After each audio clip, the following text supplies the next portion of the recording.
Well, here's a triggering question. What are you bringing to the table?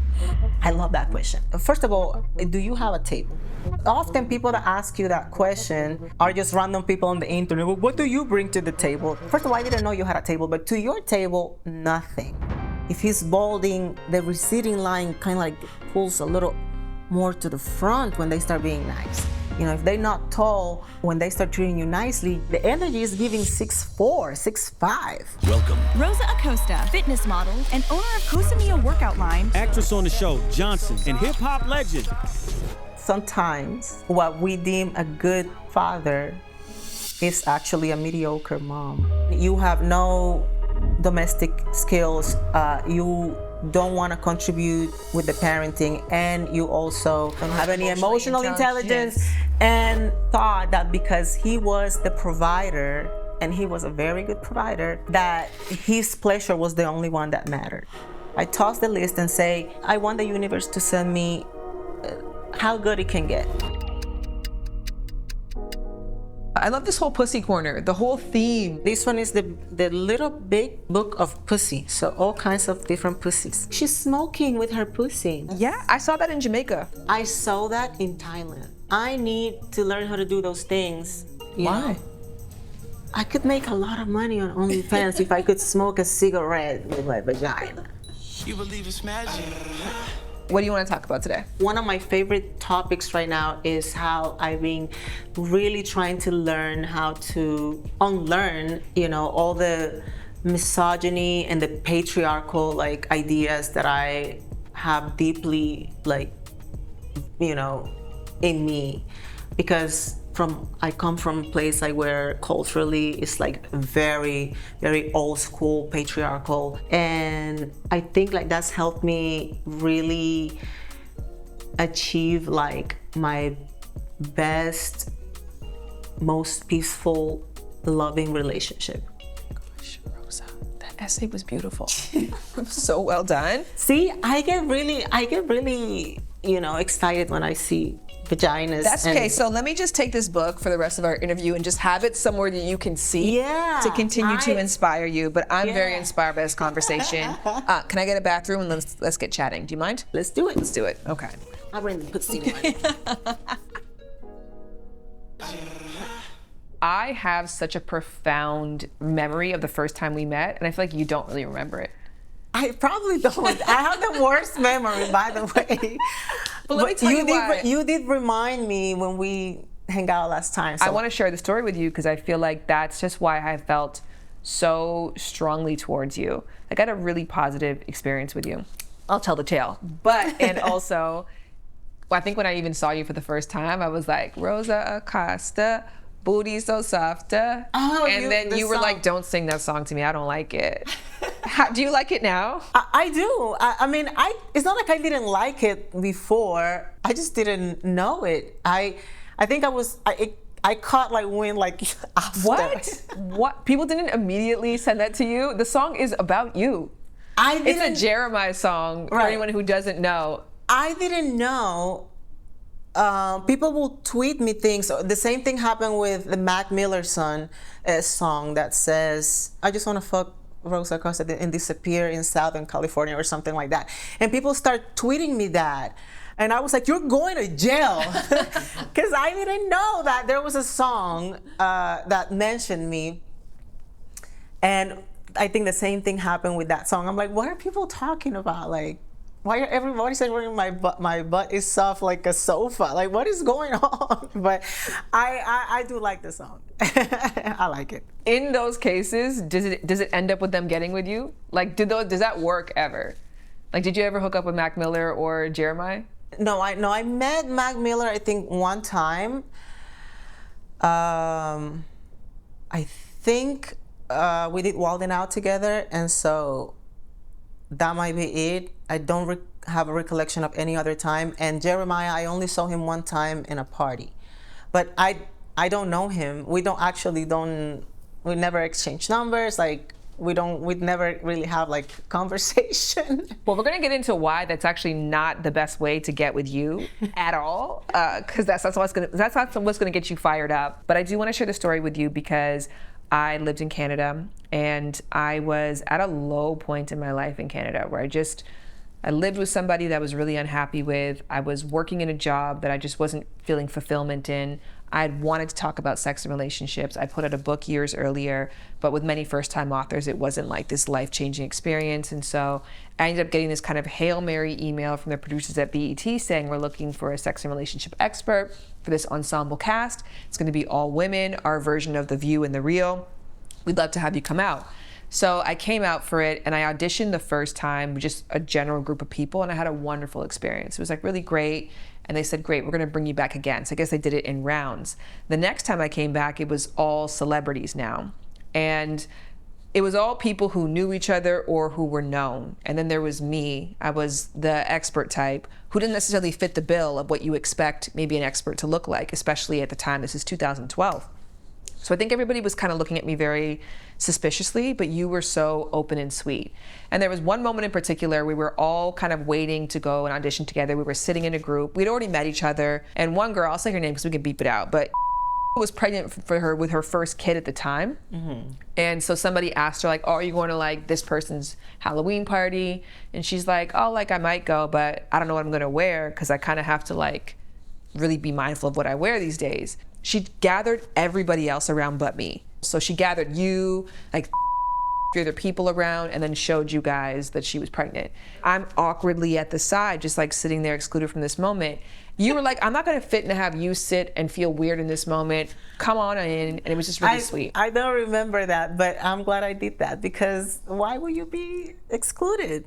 Yeah. Especially if it's good news, like, hello. Yeah. It wasn't even like a gossip, like, type of thing. It's supposed to be like a nice blessing and happiness. So like, yeah. Years later, I knew about you through your friendship with Krisha and just how much of a girl's girl that you are. And we were chatting recently. I saw you at a party and you were just like, I love all my girlfriends. Like I romanticize them. I make time for them. I go on dates with them. I send them flowers. And so. Yes, I love my tribe. I honestly feel so blessed. All my friends, for the most part, I do have like a friend or two that have come in the last maybe like 3 or 4 years, but most of my friends are like...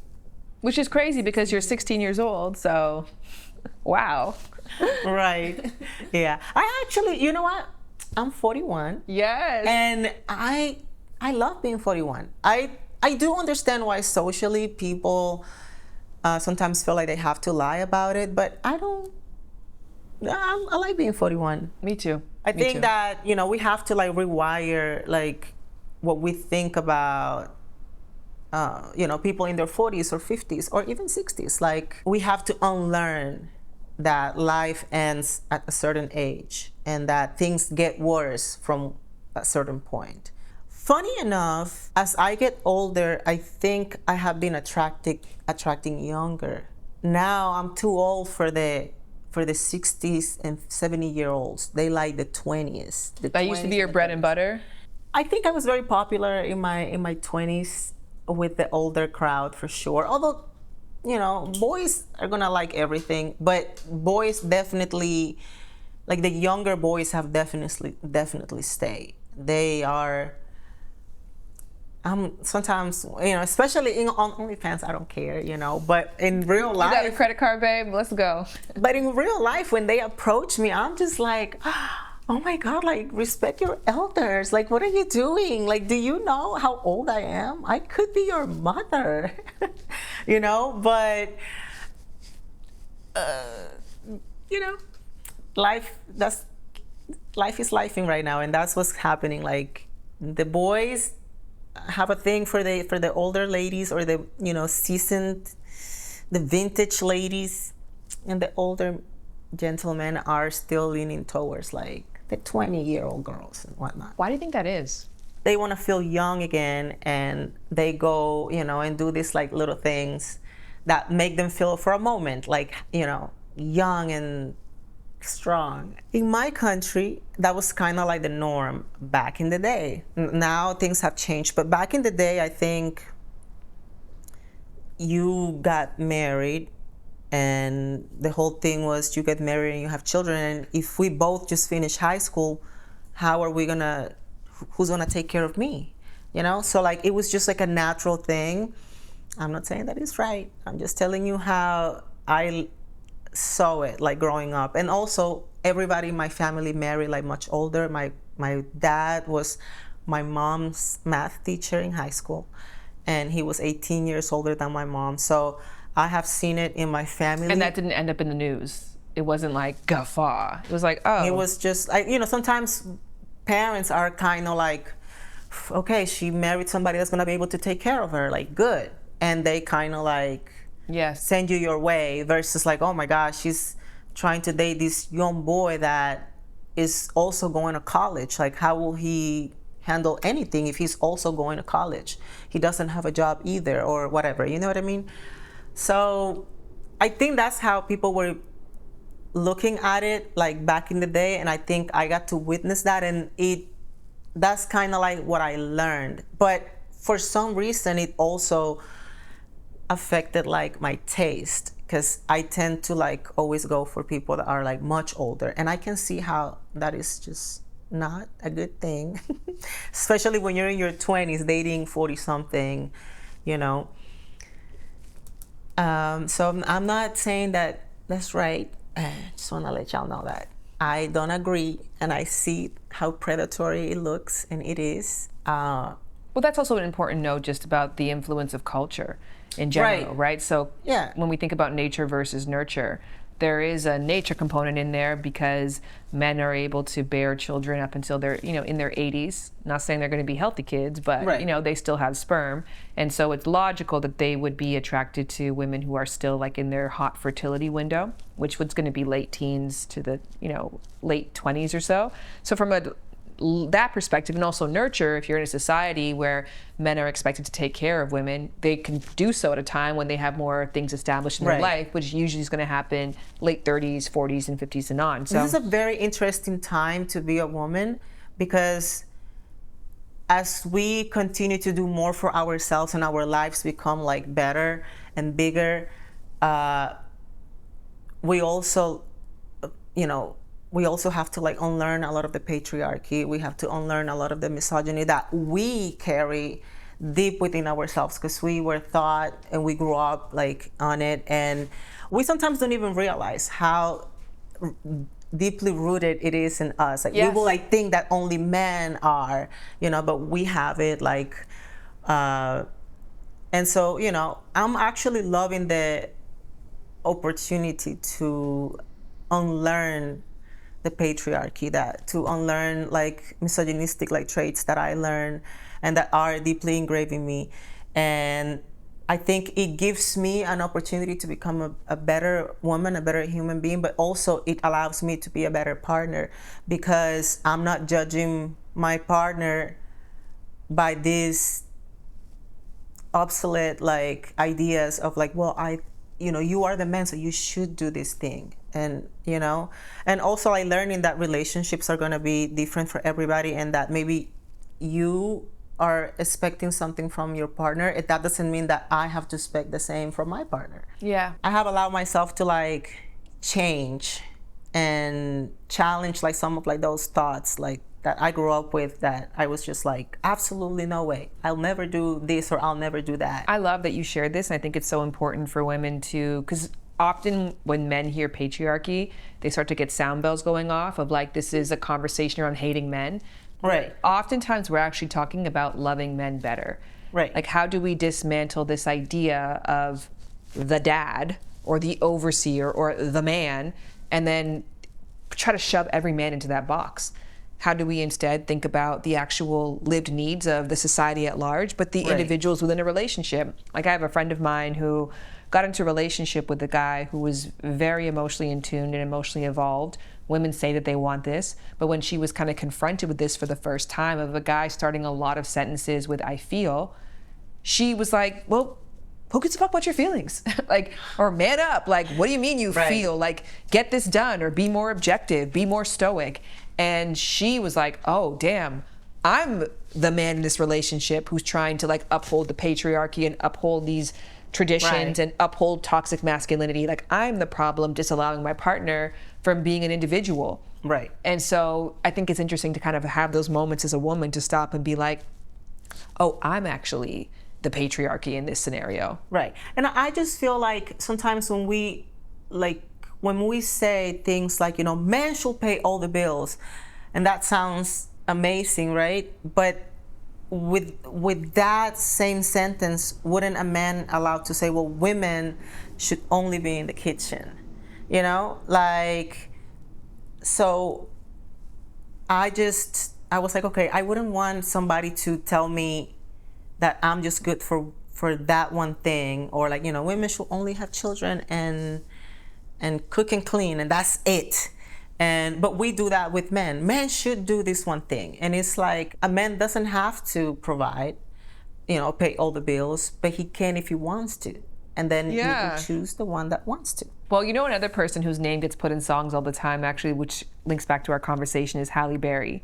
Recently, her ex-husband went on a podcast, David Justice, and said the reason why he broke up with her is because he realized that she didn't have many of the qualities that his mom had. She's like, she don't cook, she don't clean, she doesn't seem very motherly.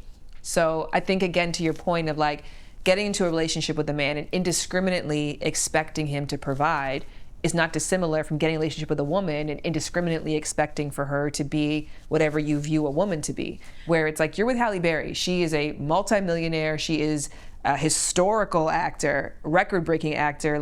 No, she doesn't have time to fucking do your laundry and sort your socks. One thing that I learned that I think helped me a lot through my healing journey and everything is that I stopped putting so much thought into what I wanted my person to bring to the table and I just wanted to strengthen the things that I was bringing to the table or that I wanted to contribute it. And I think that by me doing that naturally, I was going to attract, the person that I had in my mind. I think sometimes, for men and women, we are so caught up on what I want the other person to bring that we often are coming empty-handed. Well, here's a triggering question. What are you bringing to the table? I love that question. First of all, do you have a table? That's the first question. And then, because often people that ask you that question are just random people on the internet. Well, what do you bring to the table? To your table, first of all, I didn't know you had a table, but to your table, nothing. Now, if you invite me out, I'm assuming that you saw something in me that you wanted at your table. So I will be madly confused that you invited me out. That will be me, the equivalent of me asking you at the dinner if you have a table. I personally won't bring the same thing to every table because there's certain things that I possess that your table already has. I don't want to just take space on anybody's table. I would love to bring something of substance. I would love to bring something that you actually need. I would love to even bring something that you never had, potentially something that you never even thought you wanted. Yeah, I think that's kind of the harm sometimes too of having assumptions of what different genders or masc and femme are supposed to just naturally provide, because then you don't even have the conversation. Because in your mind, you're like, oh, naturally you're going to bring the domestic skills and I'll bring the money. And then if I bring the money, and then you're like, but I already have money at this table. Now we're into a very awkward moment where we realize that there's a lot of things that we don't need that neither person joyfully wants to give. And it's not bad to want those things, but it is a disadvantage to that person and to you to expect them. Right. I think that also this is a great time, like I say, because women, we have things are changing for us, but they are also changing for men. I think men are having the hardest time realizing that their money is not value the same as it was 50 years ago, right? Because they were the only ones bringing money, so of course the money was just so needed, so expected. But now, because we are also a lot of us are the breadwinners, some of us are equally making what they are making. So if I'm contributing financially and so are you, but then you have no domestic skills, you don't want to contribute with the parenting, and you also don't aren't have emotionally emotional intelligent. And I found somebody that not only had everything on my list, but was maybe brought another list of things that I didn't even think it was possible to ask somebody. On paper, this person was not just perfect, it was above perfection. And it didn't work. And then things ended up working with somebody that when I toss the list and say, I want the universe to send me how good it can get, like whoever is gonna like work with, you know? And on paper, we are so some things are so different that if you would have told me, will you be, like years ago, will you be with somebody that didn't like this or was like this or like that, I probably would have said never. But they have the desire to make it work. Romantically, relationships are gonna go up and down, but if you have that connection, like the friendship part, like the human part, that both of you care about each other deeply as humans, as people, I want that person to be their best selves, and I want to be my best selves when we find each other, and we can continue to rise, you know, together and as individuals as well. Yes, I'm a very big proponent of 1 + 1 = 3, not 2, because in essence, we are individuals who are growing, who are both committed to growing this relationship together, right. Which is something that's separate from outside of us that we care right. about deeply. Right. And obviously, once you have kids, that multiplies in a different way. But right. absolutely, yes to all of that, and yes to that prayer of, show me how good it can get, universe. Right. That's what I want. I think that sometimes we put like limitations to ourselves. Like, I want a man that does this and this and that. But what if like the universe has something even bigger and better for you, and you're just like limiting yourself to like find this one? I actually dated somebody that thought that because he was the provider, and he was a very good provider, that his pleasure was the only one that mattered. So a lot of things come with that mentality that, you know, sometimes people have to sit down and just be like, okay, like, look, thank you for paying the bills. I love having the lights on, but I haven't come. It'll be nice if I'll turn everything off here. I'll be okay with if we don't have water for a week. Can I come? Can I bust a nut? Can I have one orgasm? My goodness, you know what I mean?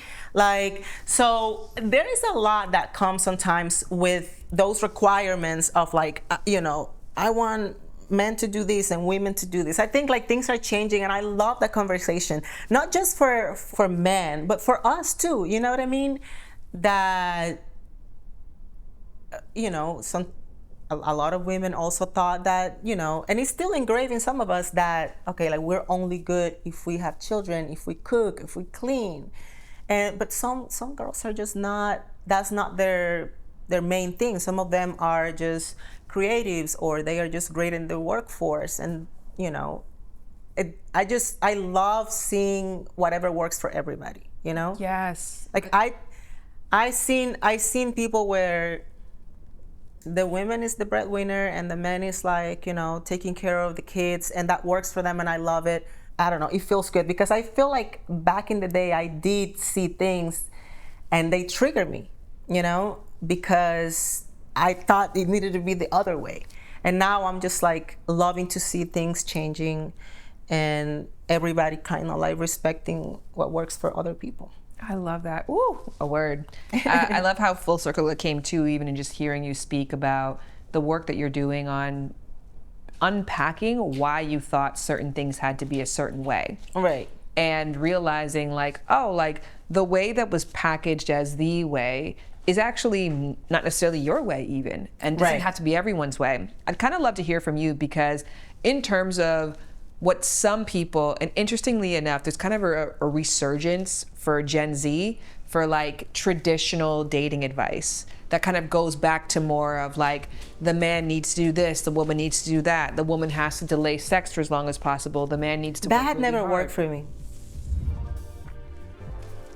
Hey lovers! Sorry for the interruption, but we gotta talk about health. Now I trust that like me, many of you know what's happening inside of your theoretical heart. But what about your actual body? Like for real. So I've partnered with Function Health, and here's why that matters. I'm about to get my first round of blood work done, and this is important because a couple of months ago, I actually had a physical, and on the follow-up call with a doctor that I've never met before, I was informed that I have high cholesterol, and I'm pre-diabetic. Huh? How? When? What? What next? With Function Health, you get access to over 100 different biomarkers, including heart, hormones, toxins, inflammation, stress. You can also get access to multi-region MRI plus CT scans, all tracked in one place and kept there over time. Think of it like an enhanced view of what's happening inside of your body. And this is precisely why top health experts like Dr. Mark Hyman, Dr. Andrew Huberman, and Dr. Jeremy London are all behind Function Health. It's for people of all genders, 18 plus, and it is super convenient and quick to get started. They have over 2,000 labs across the country, and it costs $499 per year or $1.37 per day, which this whole thing would cost you $10,000 if you tried to do it on your own, not to mention what you save in preventative care. So I'm going to be sharing my results with all of you. First 1,000 people get a $100 credit towards their membership. Go to functionhealth.com/loversbyshan or use code lovers100. Again, functionhealth.com/loversbyshan or use code lovers100 and sign up now to own your health. Now, back to our episode. The woman has to delay sex for as long as possible. The man needs to work That had really never hard. worked for me. Don't take my advice, ladies. Okay, please don't, because I am a special case. But I grew up, I come from Dominican Republic, and things over there, people are very close-minded and like old school, and there's a little layer of like religion, in there as well. And you always were thought that if a man respected you, he wouldn't want to have sex with you at least right away, right? So I always felt that a man not wanting to have sex with me right away was them respecting me.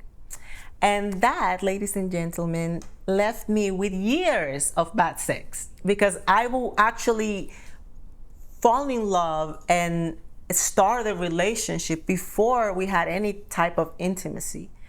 And then I was stuck with a guy that I care for deeply, that didn't know how to eat pussy, kiss, have sex, any basic skills in bed, they didn't have them. I mean, when I tell you I dated some of the nicest guys in the world and also some of the worst people in bed. So, as of my later years, I was just like, I got to meet somebody and we were vibing, and I say, look, if you're the kind of man that will judge me because we have sex early, this is not gonna work, because I'm just not gonna put a few months of work and invest time in you and invest myself in this relationship if the sex is, I already had enough bad sex. Yes. When they are not worried about giving you any, chances are it's not good. And I'm not having that. Well, we should also talk about too, your order of even getting to a place where you're sexually attracted to somebody. It starts off with respect, care, and them treating you well. Yes. You were mentioning that you don't even find men attractive until there is a base level of treatment that you receive from them.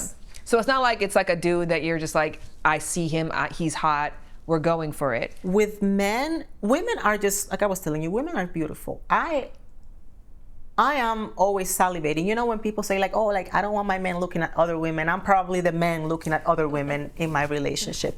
I go outside and I'm just like, my God, why is everybody so beautiful? I'm in love with everybody, with their hair, with their eyes, with their hands, with their everything. I'm like, gosh, these ladies are gorgeous. What y'all doing? Man, my friends will be like, oh my God, he's so hot over there. And I'm like, where? That guy over there with the hat. I'm like,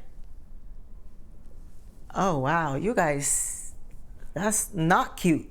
But it's just because men have to earn it with me. Men have to, that's so gay. But it's just how it is. It's so gay, but women are beautiful and men are not, unless they are nice people, and then they become beautiful. They are nice, you know. They start getting, you know, if he's balding, you kind of like stuff. The receding line kind of like pulls a little more to the front when they start being nice. You know, if they're not tall, when they start treating you nicely, you just start feeling like the energy is giving 6'4", 6'5". Men just have to earn it with me. They start off ugly and they work their way up. Ladies are beautiful, regardless. And then, as we were saying too, like this again is not rooted in self-hate and hatred towards men. It's rooted in love for men. And you have dated incredible men. You love your experiences with men. The men in your life, you feel so much reverence and respect. I am the one telling my friends, not all men are the same. Not all men are trash. Not all men cheat. Not all men this, you know. I think they are a reflection of myself, you know. And I think I think I'm pretty cool. So if I pick them, you know, because it's not like I was given into marriage or anything like that by my family. Like, I picked these guys, you know, and I'm not saying that they are perfect or anything like that. No, nobody is. But in the grand scheme of things, like, I think they were all great guys. And I left every relationship better than I entered it. Yes. If you set yourself up to only even entertain people who love you the way that you love yourself, at the bare minimum, it's going to be a positive experience. May not be the one, may not be the best sex, but it is going to still renew your hope that there are good people out there who are worth your time. I have to teach certain men that receiving from me is okay. Because a lot of men are also not thought that they should receive. Like, you know, sometimes I have people that when I try to like pay for dinner, they say, you know, don't disrespect me like that. And I was like, wait, relax.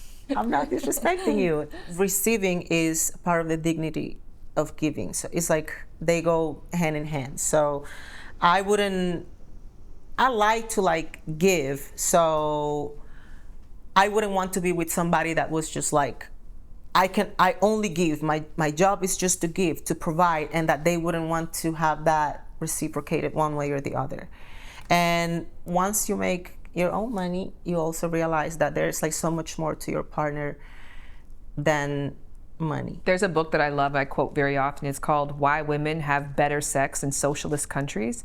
And in essence, it's saying that if we didn't live in a society where people are left to fend for themselves, especially mothers, because once you have a child, you require so much. And if you don't have the capacity to provide because you're pregnant, you're sick, you have postpartum, any number of health issues that can come up, then you're just kind of left on your own. Whereas in a socialist country, there's a minimum guarantee of a quality of life. There's canteens to go get food. There's daycare options that are available for you. There's women's circles. It's more community effort. So you don't have to choose a romantic partner based on survival. I think that society does a huge disservice to like mothers, because I've seen some of the mothers that are around me that are doing it alone. And even when you have an involved like partner, I think that because society expects so little of men, even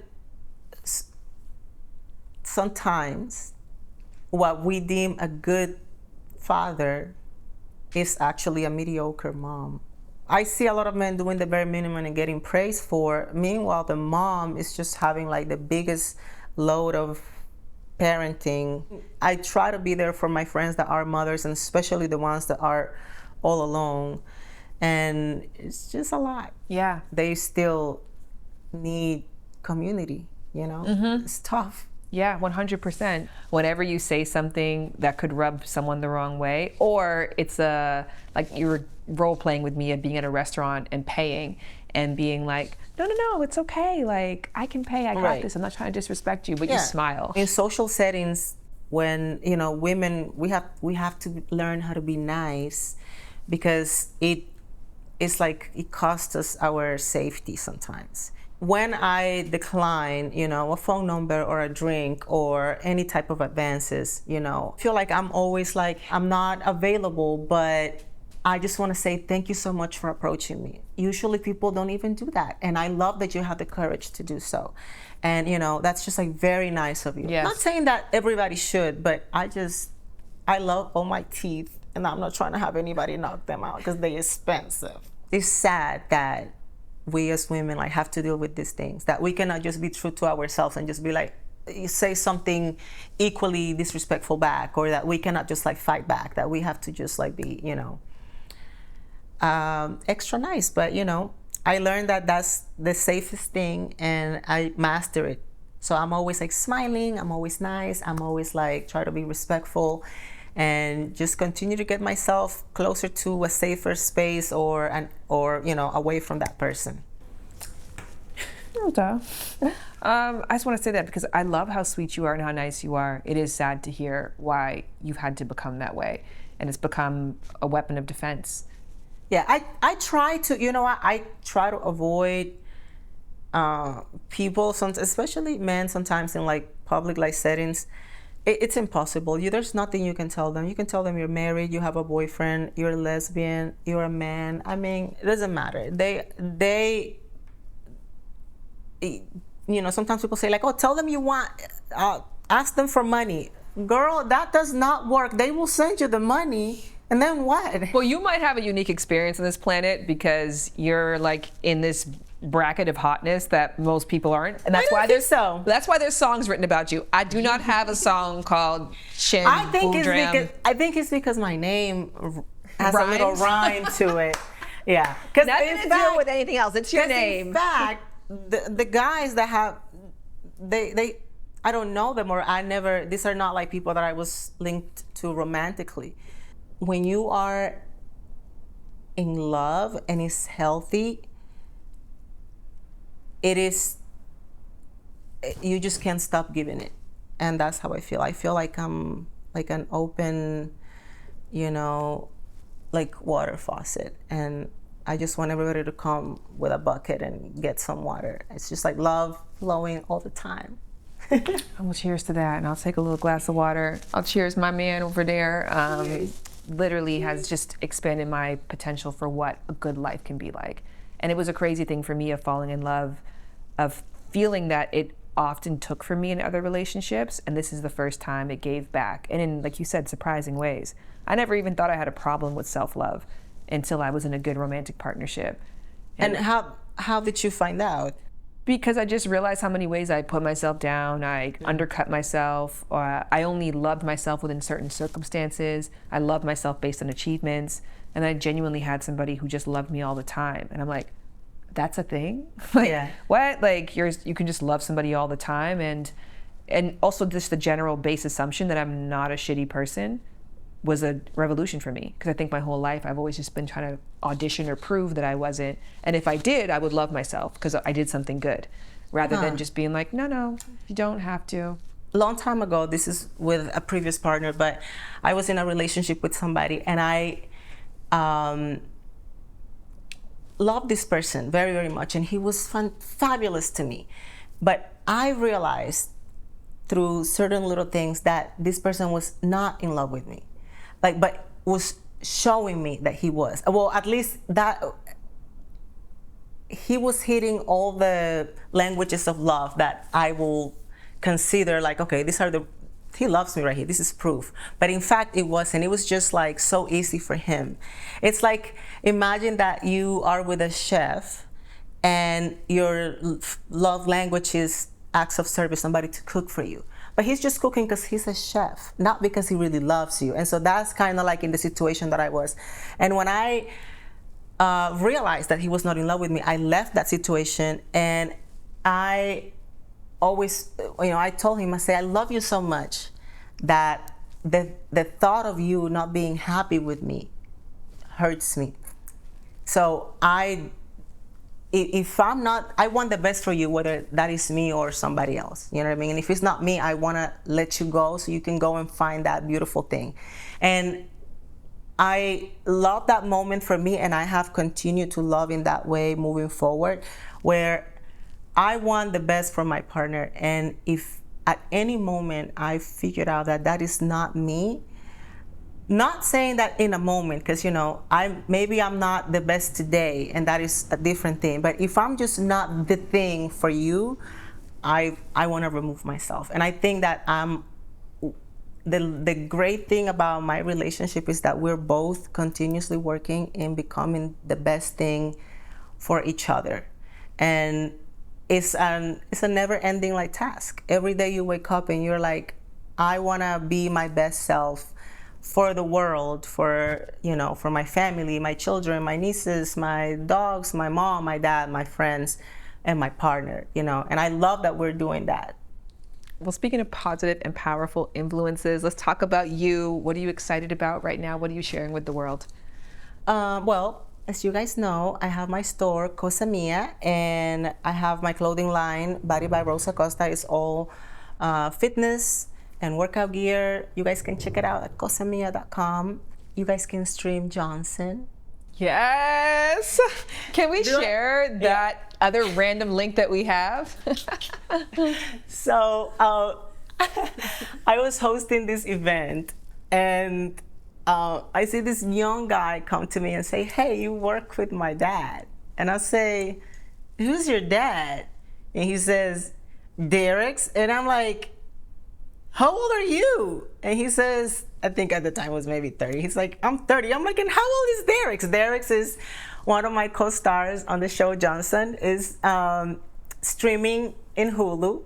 And so is your husband. Yes. Is my co-worker's son. But they both look so young. I just couldn't believe that he actually had a 30-year-old son. So I text him and I say, hey, there's a guy here saying he's your son. If he's not, let me know. I'll have him kicked out of here. So we covered a lot in this conversation, and I can't wait to unpack all of this with my lovers community. And did you know you can be a part of that too? Head to loversbyshan.com/community to sign up. This one is all about letting go of the list in order to embrace what I love this line, as good as it can get.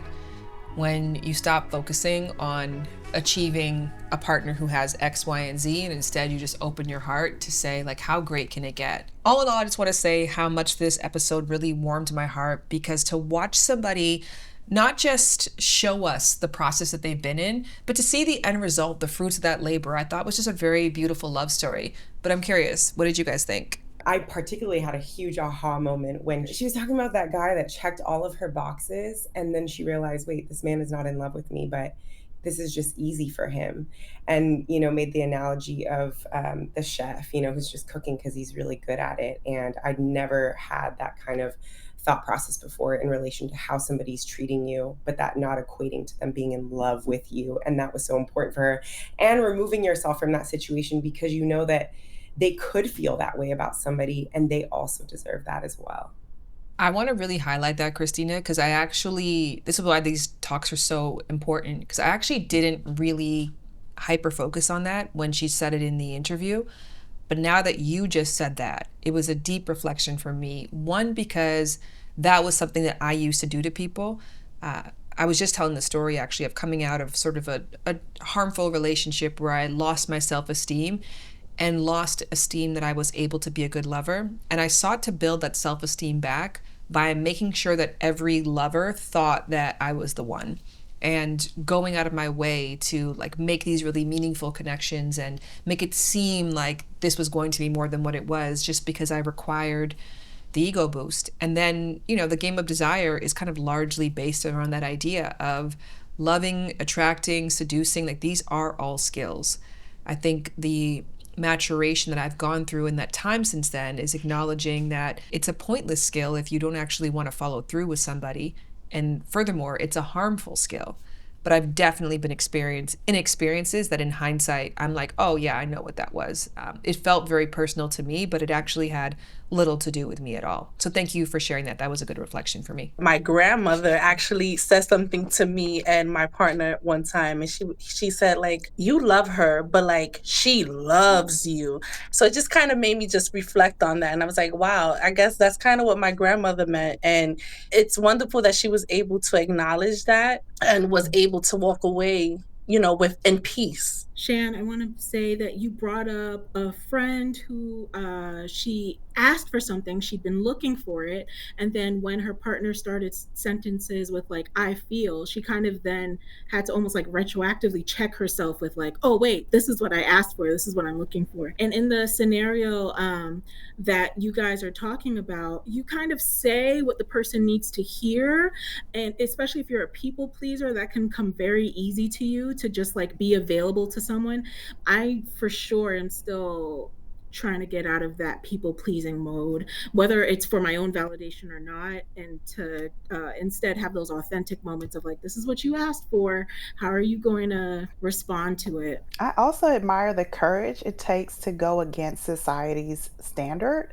That's not spoken about a lot. Like, you have to be ready to kind of step up against that to really stand square on what you believe in. Yeah, I think as she was just recognizing these ideas of how women also uphold the patriarchy, and I was just like screaming at my phone, like, yes, yes, yes, because I have so many like queer men in my life that may not check all of those like standard boxes, like they get their nails painted or they're a bit more quote unquote feminine in their mannerisms or whatever, but this might be the package that it comes in. And like, can you set aside these things that were engraved in you, step away from that and be brave and be like, this is what's lighting me up right now, and this is the man that is gonna light it up for me. And so I thought her going into that was amazing. What is the takeaway that you got from this episode? I think one of the key takeaways for me was the power of talking to other people about their lives, which is what we get to do here in Lovers. When she said, well, people will ask women, well, what do you bring to the table? She'll say, honestly, it depends on the table, or because there are certain things that I have that maybe we both have, and that's not a need. And maybe I'll see something that I didn't even expect, and maybe I have something that you never even thought of to even ask, or that you're looking for in a partner. So that's like the more juicy question for me right now. For me, it was getting in tune with my actual desires. And I think that takes continuous questioning and curiosity of oneself, because questioning the patriarchy is probably going to be something that we do for the rest of our lives because it is so deeply ingrained. And just getting really clear of like, if I do want to be a stay-at-home mom, does that make me feel good? And finding a partner that if they want to financially provide, that's really coming from their core desires versus thinking that they need to fit a certain role, and checking in with feelings on a consistent basis versus this list that can be confining, I think. Okay, I want to honor that 1000%. So with that being said, I'm going to stop the recording right now for all of you. We're going to keep talking, but quick, go over to loversbyshan.com to join the community, to find resources, sign up to the newsletter, find past episodes, all kinds of great stuff. So you go and do that great stuff, and I'm going to finish with this great stuff. See you soon, lovers. Bye.